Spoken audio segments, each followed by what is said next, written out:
Hello, everyone, and happy Sunday to you. Today, I'm coming to you with a show about COVID-19, the ins, the outs. I'm going to talk to you about people that I know that have had it, people that I know that have been tested, and so forth and so on. And actually, people that I know that has passed from it. This stuff is real, you guys, and so do know that it's real, and do protect yourself because no one's going to protect you like you can yourself. No one. So you have to protect yourself, wear your mask, do what you have to do for you because everyone in this game here with this COVID-19, you have to be in it to win it for yourself because nobody else cares. If they don't care about themselves to wear a mask, what do you think they're going to care about you? They don't care. They'll come up on you. Like today I was at a store because I had to run out to a store and the lady just walked right up on me, like nothing. Like she didn't care. And I backed up. I said, excuse me, ma'am, you know, this stuff is real. And there was a person that owned a lot of clubs and facilities in Houston, pizza places, died just the other night because of opening the club too soon. Open the club too soon. See, for the love of money can take us out. So at this time in our lives with this COVID-19, you have to be extra careful, and especially if you have underlying um, issues. And I did hear that this person did have underlying issues. So that was possibly the reason that the COVID-19 killed him. It is really, really serious. And when it touches home like that, I also had a personal friend that went and he had taken many tests. Like I think he said he had taken about 4 tests over a period of time since the COVID-19 started. And all of the tests, every single one of the tests came out negative. Came out negative. But guess what? Out of nowhere, he said, pain started shooting up in his shoulders from one shoulder to the other, just excruciating pain that one could possibly bear, he said. He said, I wouldn't put that on a dead dog or dead human being or dead anything. It was just that horrific. Out of nowhere. Even when the test said negative. So what's really going on with these tests, you guys? What's really going on? And so then he went to the doctor. I think he went to ER first. That's what he said. And then when he went to ER, they sent him home with some medications, antibiotics, so forth and so on. Because since the test said negative, no fever, no nothing, so they probably felt like, well, it's not that serious. So when he got home, the pain got worse. So he had no other choice but to tell his fiance, look, take me to emergency. When he got there, guess what? He had blood clots in his lungs and pneumonia in one of the lungs. They couldn't give that a name, but we all know what that is. It attacked the lungs. That was COVID-19, whether they said it or not. That was COVID-19. And then what about the young girl who was hanging around her friends? I don't know if you guys saw that story. And she wanted to visit her grandparents, so she went home and gave it to her grandfather. And she ended up in a coma for 10 days. But guess what, you guys? When she woke up, he was dead. Young people have to wear masks and stay away from people. Because guess what? If you're in a high-risk bracket or someone's in the home with underlying conditions, it could be underlying conditions that the young people don't even know about. Or the young people could have COVID like that girl did and didn't know about it and took it home to the old man and he died. This is serious, you guys. So please look out for yourself, Because if somebody else don't want to give you the respect and give you the respect of having your own space, and they're invading your space without protection or even with protection. I don't want anybody in my space with or without protection, because right now nobody has a handle on what's really going on with this COVID-19. Is it in the air? Is it in your hair? Is it in your clothes? Is it in your shoes? Is it in your feet? Where in the hell is it? So that's what we have to watch out for. And hold on one second, you guys. I'm sorry, I had a call. Hi, I'll call you back. I'm in the middle of a show. Okay, bye-bye. Okay. Yes, so I'm back now. I'm so sorry for that. I mean, and that sounds rude too, to answer the phone in the middle. But in case it was important, that was my sister. I had to answer that. Because she's very upset about hearing about the person that just died of it, and she wanted more information about it. So what I wanted to say, and with the kids going back to school, no way in hell I would send my kid to school right now. They don't have any medicine to heal it. They don't know where to start. They know it came from China, because that's what we know. It came from China, and they don't know if it's in the air. They don't know when you get home. Do you bring it home on your clothes, hair, this, that, or the other? So what I do to keep from cross-contamination, you guys, after I make my groceries, I wash off everything with hot water. Hot, scalding water. And even sometimes I'll put soap on packages and so forth and so on. But my fruit and vegetables, with the sprayer, I spray with the hot water, and just before I even put it in my refrigerator, even though I know the coolness of your refrigerator may kill the germs and bacteria, or it may not. So just in case, I know the heat from the water will possibly do it. It is really, really, really something. Cross-contamination. I did a certification, Barbicide certification on cross-contamination, and it can cross from gloves. Just because you see someone wearing a pair of gloves does not mean that those gloves are sanitized. Because of the fact, when you go and you pick up your food because you can't eat inside due to the COVID-19, the person is passing you the food through the window, but guess what?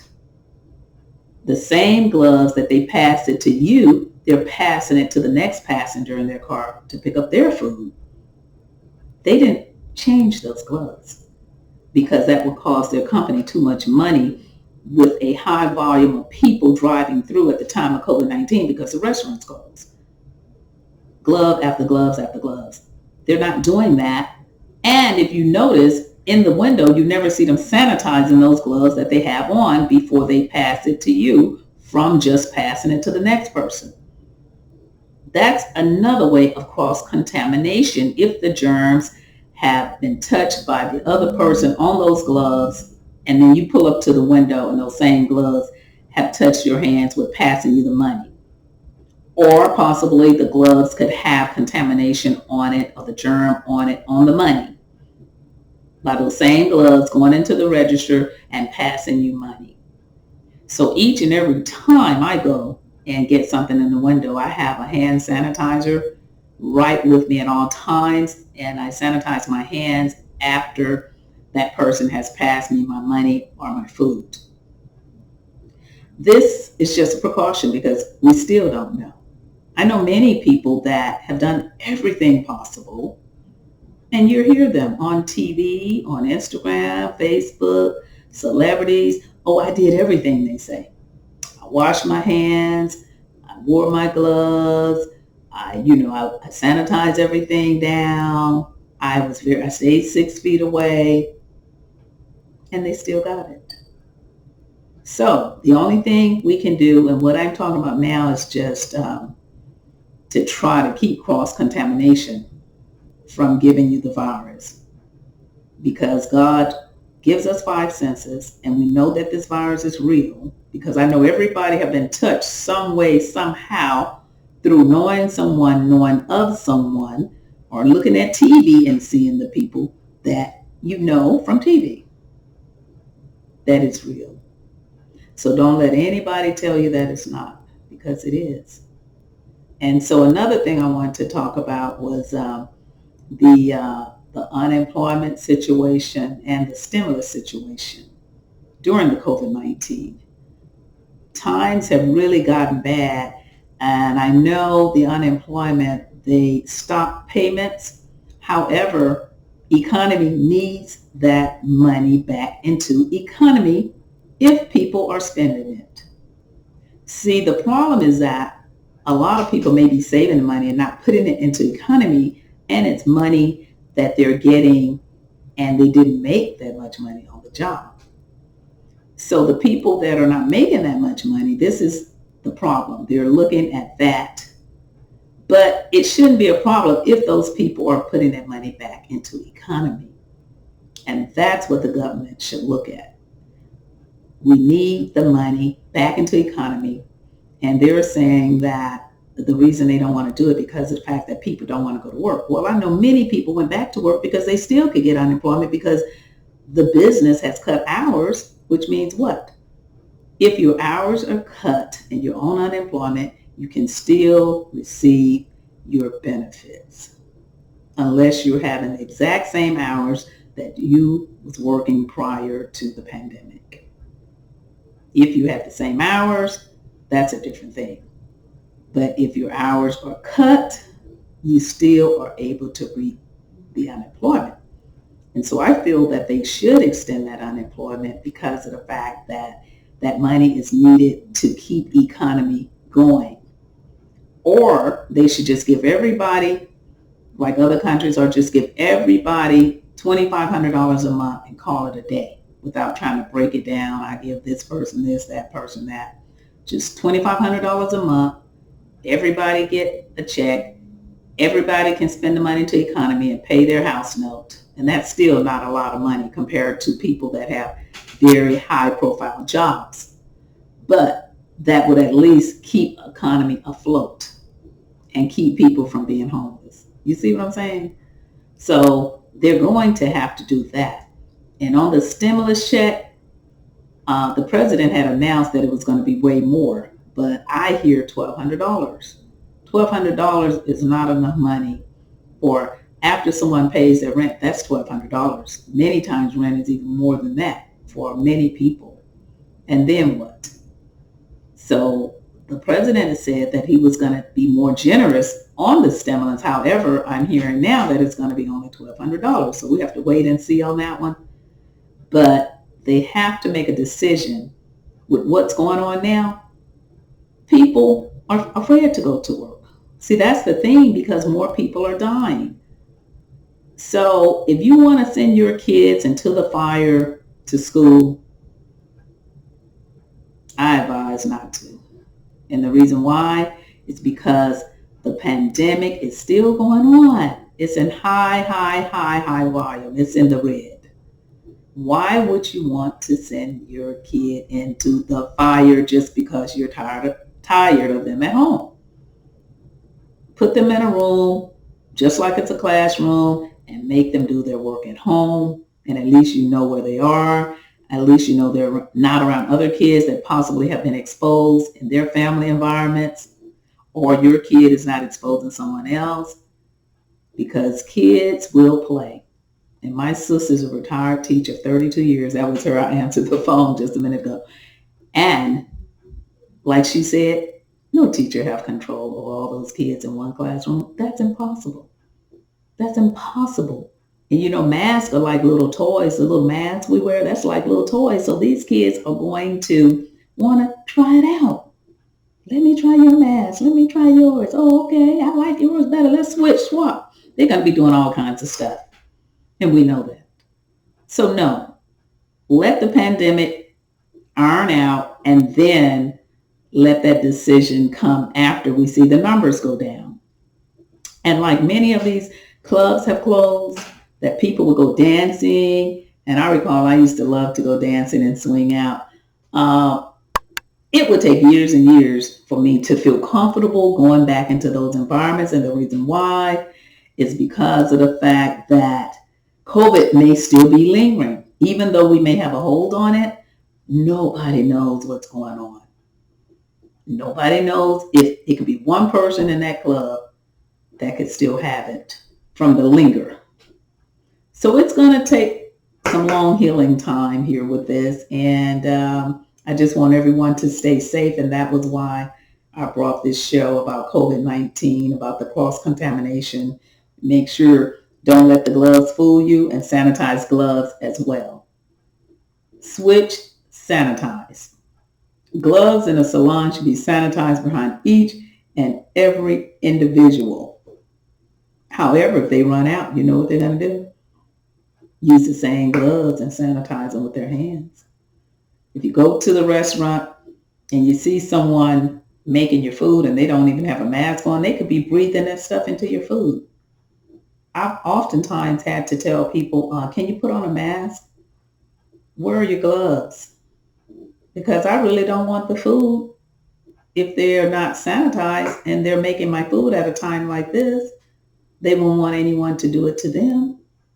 So this is what I'm saying. Look out for yourself, because if you don't, only the good Lord will give you the senses to do so. Nobody else cares. Nobody cares, because everybody should be busy looking out for themselves and not be selfish and think about others at the same time. But oftentimes, that's not so. So I want you to be careful, very careful, be safe, protect your kids, and we're going to just see what's going to happen. What's really going on, you guys, in the world today? Only God knows. Stay tuned for more, and I'll be coming back with some more real shows just for you. Please click like, share, and subscribe, and have a wonderful Sunday. Talk to you later. Bye.